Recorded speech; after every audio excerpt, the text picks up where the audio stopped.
কি হৈছিল ঘটনাটো আৰু চাওক শেহতীয়াকৈ উজনি অসমত যোনবোৰ বিশেষকৈ শিৱসাগৰ জিলাত যোনবোৰ অভিযান চলি আছে কিছু স্বয়ম্ভু নেতাই তেওঁলোকে নিজকে SP বৰ্ডাৰ ইলেকশ্যন অফিচাৰৰ দৰে তেওঁলোকে ভাও ধৰি ঘৰে ঘৰে সোমাই তেওঁলোকে নিজেই আইন হাতত তুলি লোৱা এটা দেখা গৈ আছে। এই সংক্ৰান্তত যোৱাকালি দুখনকৈ টক শ্ব'ত মই বহিব লগাত পৰিছিল। তাৰে এখন টক শ্ব' এটা ব্যক্তিগত চেনেলত মই গেষ্ট আছিলোঁ। তাত বিভিন্ন ৰাজনৈতিক দলৰ গেষ্টৰ উপৰিও উজনি অসমৰে এটা সংগঠনৰ নিজক নেতা হিচাপে পৰিচয় দিয়া নাম কিবা শৃংখল চলিহা তেওঁ আছিল দূৰৰ পৰা। তেওঁ ষ্টুডিঅ'ত নাছিল, ষ্টুডিঅ'ৰ বাহিৰৰ পৰা তেওঁ জড়িত হৈছিল। আৰু সেই ক্ষেত্ৰত যেতিয়া মডাৰেটৰে এংকাৰে আৰম্ভণি কৰে শ্ব'টো আৰম্ভণি কৰাৰ পাছত মোক ক'বলৈ দিয়া হ'ল আৰু মই সম্পূৰ্ণৰূপে শালীনতা বজাই আইনসংগতভাৱে যিখিনি কথা মই ক'ব লাগে আৰু যি হিচাপে আইনৰ বিৰুদ্ধে গৈ ৰুল অফ লক আণ্ডাৰমাইন কৰা হৈছে, কনষ্টিটিউচনেল চুপ্ৰিমেচিক তেওঁলোকে আপহেল কৰিবলৈ পৰা নাই জিলা প্ৰশাসনে। আৰু যিসকল লোকে আজি নিজক তেওঁলোকে আইন হাতত তুলি লৈ নিজক SP বৰ্ডাৰ বা ইলেকশ্যন অফিচাৰ হিচাপে তেওঁলোকে পৰিচয় দিবলৈ চেষ্টা কৰিছে। এনেধৰণৰ বিশৃংখলতা যদি সমাজখনত চলি থাকে তেতিয়াহ'লে দেশৰ সম্পূৰ্ণ আইন ব্যৱস্থাৰ বাবে এইটো ভাবুকি স্বৰূপ।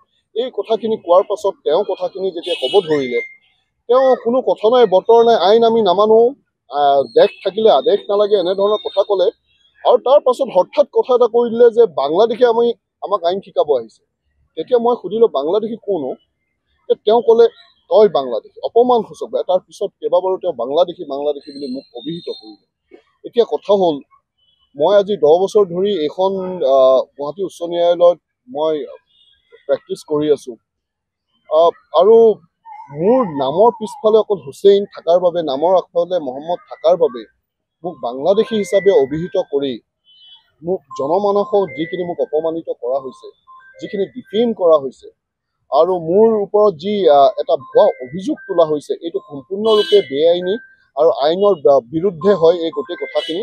সেয়েহে আজি মই আইনগতভাৱে আজি চিফ জুডিচিয়েল মেজিষ্ট্ৰেট কামৰূপ মেট্ৰত মই এখন ক্ৰিমিনেল ডিফেমেশ্যন কেছৰ লগতে তাৰ লগত যিখিনি জড়িত ছেকশ্যনছ আছে যে দেশত বা ৰাজ্যত যি এটা এনিমিটি সৃষ্টি কৰিবলৈ চেষ্টা কৰিছে, তেওঁলোকে কমিউনেল টেনশ্যন এটা সৃষ্টি কৰিবলৈ চেষ্টা কৰিছে, এই গোটেইখিনি দফা সংলগ্ন কৰি এটা ক্ৰিমিনেল কেছ এটা মই ইতিমধ্যে ফাইল কৰিছোঁ।